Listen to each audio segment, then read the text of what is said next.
mesmo ATR-72 da Voipaz, que um dia depois cairia em Vinhedo, a 80 quilômetros de São Paulo. Ó, o avião caindo! Caiu! Mas esse problema com ar-condicionado não é tudo. A partir de um rigoroso cruzamento de dados obtidos nos sites de órgãos oficiais e também com outras fontes, a produção do Fantástico apurou que a aeronave prefixo PSVPB já vinha enfrentando uma série de paradas para manutenção. Tudo começou no dia 11 de março desse ano.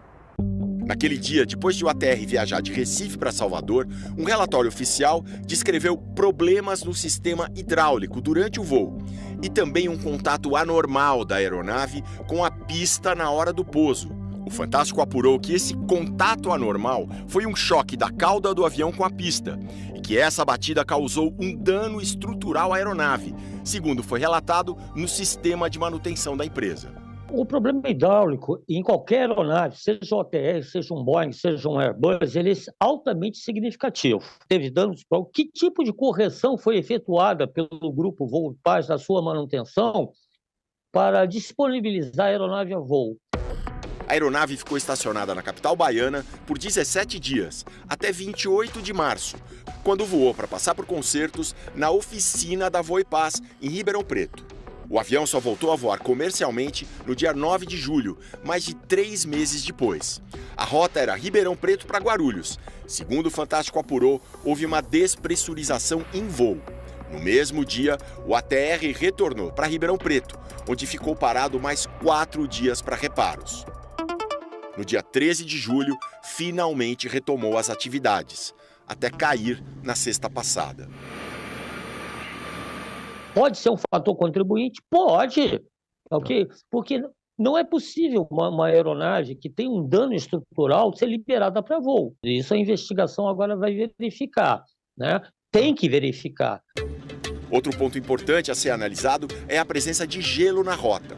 Outros pilotos que passaram pelo mesmo trecho naquele dia enfrentaram esse problema. Claro que as causas do acidente ainda vão ser profundamente investigadas, mas é natural que no meio aeronáutico, ali entre os pilotos, tenha surgido com força a hipótese de acúmulo de gelo nas asas. Primeiro porque o boletim da meteorologia de fato mostrava formação severa de gelo no trajeto que o avião ia percorrer. E segundo, porque 30 anos atrás, nos Estados Unidos, aconteceu um acidente muito parecido, também com um ATR. Era um avião da American Eagle, que é uma subsidiária da American Airlines para voos mais curtos. Nesse caso, também estava quase na hora de pousar e também houve uma queda brusca. As investigações mostraram que a causa era o acúmulo de gelo nas asas. Era um voo regional, de Indianápolis para Chicago. A investigação mostrou que o sistema que infla na parte da frente das asas para quebrar o gelo não conseguiu expulsar tudo. E o gelo que ficou foi suficiente para derrubar o avião. Graças ao que se aprendeu nesse desastre, o sistema inflável passou a ocupar uma área maior das asas.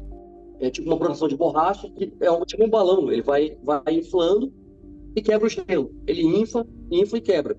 O ATR é um turbohélice, uma classe que voa justamente nas altitudes onde o gelo costuma se formar. O propósito dele, que é a aviação regional, ele é um avião maravilhoso. O ATR tem um sistema de produção de gelo muito bom. É um avião excelente para isso. Este professor de aerodinâmica usa uma miniatura, que não é de ATR, mas é só para dar uma ideia do que acontece. Tudo que está à frente da aeronave é passível de formação de gelo. Por isso existem sistemas para derreter esse gelo. São resistores que aquecem e não permitem, ou se formar o gelo, ele derrete. E isso você costuma colocar nos tubos de pitot, que indicam, né, a velocidade, na entrada do motor, né, no para-brisa. Então o piloto, quando ele está indo para uma região passível de formação de gelo, ele liga esse sistema. Outro ponto muito sensível é a asa. No quadro, ele explica como o acúmulo de gelo diminui a velocidade e, em consequência, a sustentação.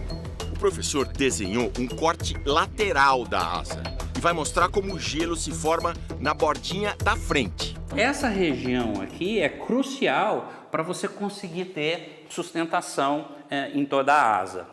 E é justamente aqui onde forma o gelo. Você vai perder essa sustentação, ela vai ser muito menor e a aeronave vai começar a cair. Além de tudo isso, existe um recurso clássico: voar numa altitude mais baixa. E não precisa nem esperar que o controle autorize. Aí você encontra gelo, o que faz? Desce. Tá. Desce. Quando tu começa a descer, automaticamente o avião acelera. Começou a acelerar o avião, tá descendo, acelerando o avião, acelerando, vai te livrando automaticamente da condição de gelo. Segundo a aeronáutica, não houve pedido do ATR para voar mais baixo. E dados do site Flight Radar, que acompanha voos pelo mundo, mostram o avião nivelado a 17 mil pés, cerca de 5 mil metros.